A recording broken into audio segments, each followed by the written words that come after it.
This is Greg Noyes at Pacific West Home Inspections. And today I'm doing an inspection in North Hollywood near the Roscoe and 170 freeway. It's a 1980 home and probably was an infill property because most of the houses in the area were built back in the 1950s. Curious enough, there's a clean out valve in the front of the house. And this is added because they found, the sewer guy was here today and found clay pipe here, so they've had some sewer line problems, and he pointed out some tree roots near the sewer line house connection to the sewer street connection. The very right next to it, there's a red colored valve on your water line, and bring that up around, that will shut off your water here. And a question came up about the PVC pipe. It's okay to use exterior.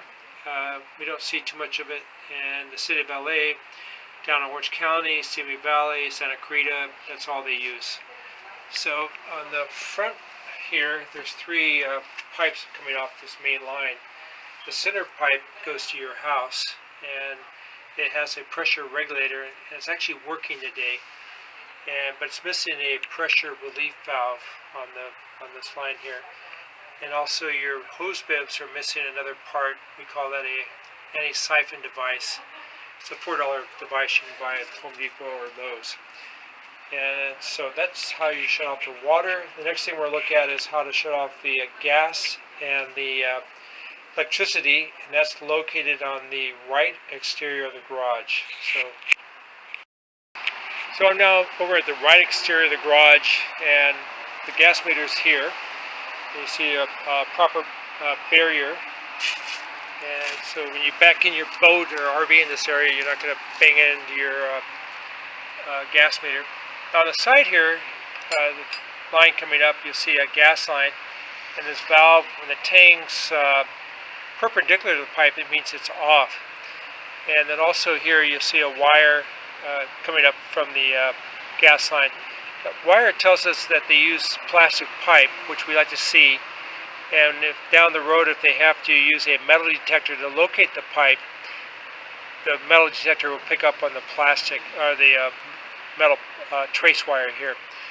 Now you'll need a wrench to turn off or turn on the valve or turn it off, and when it's up and down, it's on. So on the report, I'm going to recommend to have the gas company come out, turn on the gas, and check your appliances. That way we know it's done, and you're done correctly, and your pilots are lit correctly, and your gas appliances are all in good working order.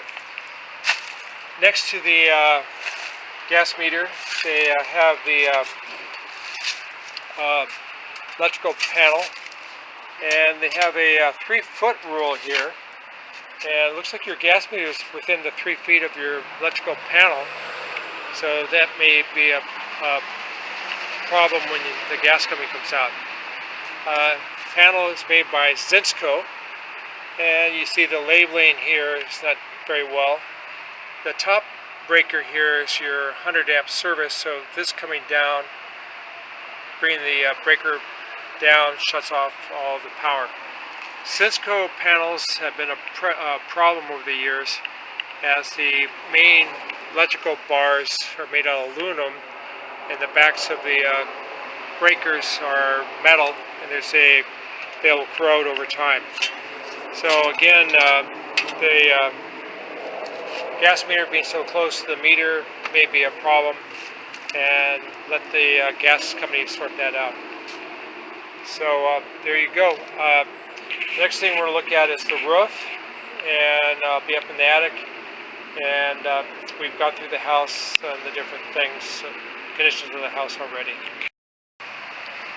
Before we close off today, I just wanted to point out you have some older equipment here. You have a very old AC condenser, so I'd really recommend you keep your appliance warranties active year after year. This might be a $3,000 or $4,000 expense to change the AC out when it goes out. The water heater is also older. It's 2012 or 2002 and typically they last only 10 years, so you're at the very end of its life. And the last thing you have is a dirty plenum and older filters in your furnace, and they need to be cleaned on a regular basis.